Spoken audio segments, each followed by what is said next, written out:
నేత కార్మికుల సమస్యల పరిష్కారంపై ప్రత్యేక దృష్టి సారించిన ప్రభుత్వం వారి కోసం అనేక సంక్షేమ పథకాలను అమల్లోకి తెచ్చింది. నూలు రసాయనాలపై 50% సబ్సిడీని అందజేస్తూ నేతన్నకు చేయూతనిస్తున్నది. గుంట మగ్గాల స్థానంలో ఫ్రేమ్ మగ్గాలు అందించడం కోసం తెలంగాణ చేనేత మగ్గం అనే కొత్త పథకాన్ని అమలు చేయాలని నిర్ణయం తీసుకున్నది. నేతన్నలకు సైతం పైసా భారం లేకుండా 5 లక్షల బీమా సదుపాయాన్ని ప్రభుత్వం కల్పిస్తూ ఉన్నది. కేసీఆర్ గారి నాయకత్వంలో మన రాష్ట్రంలో మాత్రం స్కిల్ డెవలప్మెంట్ మాత్రమే కాదు, ఆల్రెడీ డెవలప్ అయి ఉన్న స్కిల్ దాన్ని కూడా పొందుపరచుకోవాలా, దాన్ని కూడా పదిలపరచుకోవాలా, పటిష్టపరచుకోవాలనే ఉద్దేశంతో కొత్త కార్యక్రమాలు తీసుకుంటా ఉన్నాం. కేసీఆర్ గారు ఎప్పుడు ఒక మాట అంటుంటారు మాతో, టాటాలు మాత్రమే కాదు తాతల నాటి కులవృత్తులను కూడా ఆదరించినప్పుడే సమాజం బాగుపడుతుంది అనే మాట పెద్దలు మన ముఖ్యమంత్రి కేసీఆర్ గారు ఎప్పుడు చెప్తా ఉంటారు. నేతన్నలకు 50% సబ్సిడీ ఇస్తూ నూలు రసాయనాలు మేము తీసుకొచ్చిన చేనేత మిత్ర అనే కార్యక్రమం, అదేవిధంగా మీకోసం తీసుకొచ్చిన నేతన్నకు చేయూత అనే కార్యక్రమం, పొదుపు కార్యక్రమం, సేవింగ్స్ కార్యక్రమం, దాంతోపాటు ఇంకా చాలా కార్యక్రమాలు తీసుకొచ్చినాం. రైతు బీమా తరహాలో మొట్టమొదటిసారి భారతదేశంలో నేతన్నకు బీమా తెచ్చినా అది కేవలం కేసీఆర్ గారికి మాత్రమే సాధ్యమైంది అనే మాటని ఈ సందర్భంగా మీకు విజ్ఞప్తి చేస్తా ఉన్నాం.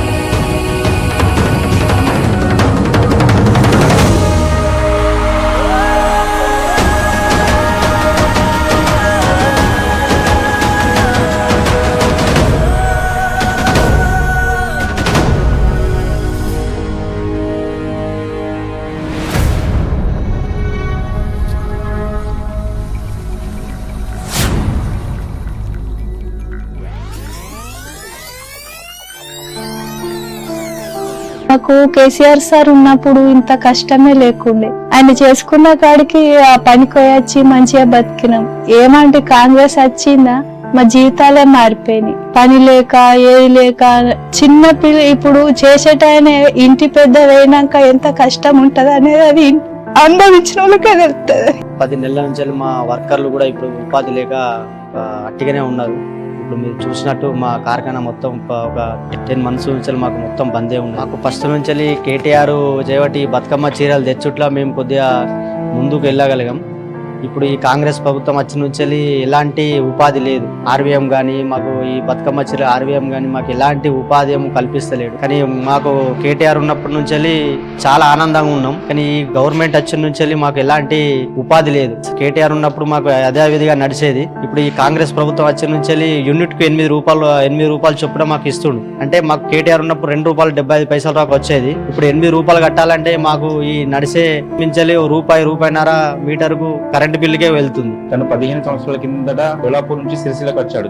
తన భార్య పిల్లల్ని ఇక్కడ నేత కార్మికులుగా పని నేర్చుకుని కార్మికునిగా పనిచేస్తూ మన గవర్నమెంట్ ఇచ్చిన పథకాల ద్వారా లబ్ధి పొంది ఇక్కడ జీవనం సాగిస్తూ ఉన్నాడు. అయితే బతుకమ్మ చీరలు వచ్చిన తర్వాత మంచి ఇంప్రూవ్మెంట్ ఉంది, అభివృద్ధి ఉంది. అంటే గవర్నమెంట్ చేంజ్ అయిన తర్వాత తనకు మొత్తం సంవత్సరం పొడుగునా ఉండే ఉపాధి కోల్పోయింది. 4 సంవత్సరాల కిందట తను సొంతంగా వ్యాపారం చేసుకుని సొంత నైపుణ్యంతో తన ఆలోచనలతోటి బెడ్ కావాలని పరుపులకు తొడిగే బెడ్ కావాలను సొంతంగా ఓన్ గా ఉత్పత్తి చేసి వ్యాపారం చేసుకుని జీవించడంతో పాటు ఇంట్లో పవర్ లూమ్స్ వేసుకున్నాడు. పవర్ లూమ్స్ ఇంట్లో పెట్టుకుని తనకి పింజాలు డిజైన్లు వేసుకోవడానికి, బతుకమ్మ చీరలు ఆర్డర్ తీసుకోవడానికి సంఘంలో మ్యాక్స్ సొసైటీ లో సభ్యునిగా చేరి బతుకమ్మ చీరలు నేయడం జరిగింది. నేసిన తర్వాత తనకు వీక్లీ ఒక 8,000 10,000 దాకా ప్రాఫిట్ వచ్చింది. మా భర్త ఇప్పటికి 6 నెలల దగ్గరకు వస్తుంది. ఒక్క కాంగ్రెస్ పార్టీ ఆయన మాత్రం రాలేదు. ఇప్పుడు వచ్చిన ప్రభుత్వం మాత్రం 6 నెలలు అవుతుంది. ఇంత మంది చనిపోతులు, వీళ్ళు ఎందుకు చనిపోతులు అని కూడా వాళ్ళు ఒక్కరు కూడా కాంగ్రెస్ నుంచి, మా ఊళ్ళో కూడా ఉన్నారు కాంగ్రెస్ పార్టీ వాళ్ళు, కానీ ఒక్కళ్ళన్న రాలే.